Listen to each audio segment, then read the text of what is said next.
Your top stories for right now. There were some harsh words on Capitol Hill this week, like these from Florida Congressman John Mica to Akio Toyota.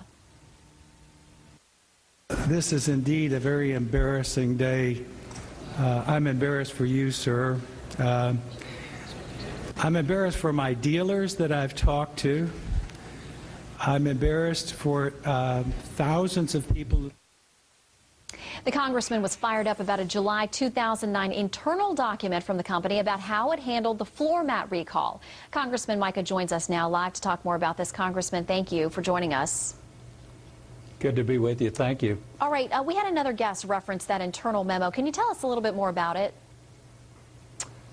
Well, I brought a copy today, and it actually was directed to the head of the Washington operations for Toyota, and it was done last July 6th. And it outlined some of their concerns about safety, and one was the accelerator pedals and certain models on one page, and then the next page was actually specifically citing avoiding the federal regulators on the issue of dealing with the accelerator pedal, calling it a win for Toyota, and then citing $100 million in savings, which it turned my stomach, and I know a lot of other people that saw it, because I don't think that's been the policy of a great company with a great product.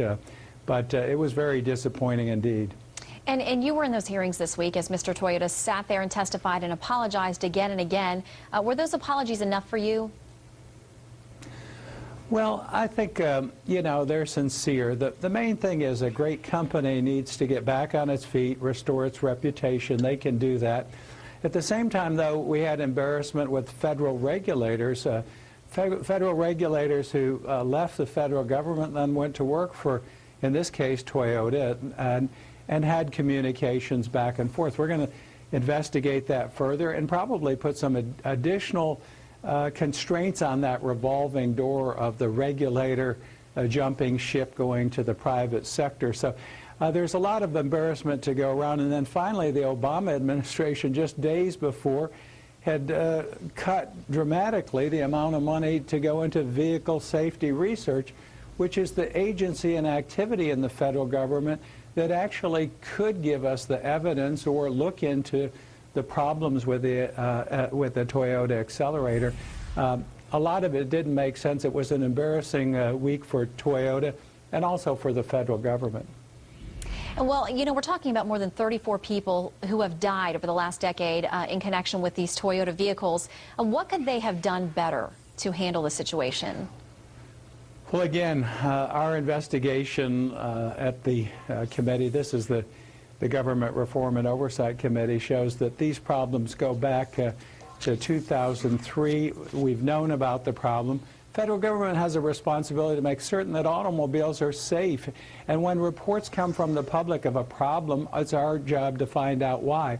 This is put off and put off. There were minor changes made, but they never got to the root of the problem, and there's still questions about the accelerator that need to be resolved. But when you got, when the Obama administration is now gutting the Vehicle Safety Research Division under the Highway Safety Administration, something's wrong. So we're going to have to change that, and we're going to have to do a better job from the federal level, and Toyota is going to have to make certain it restores the confidence that the public and their consumers deserve. And Congressman, we're out of time. Congressman Mica, thank you so much for joining us today.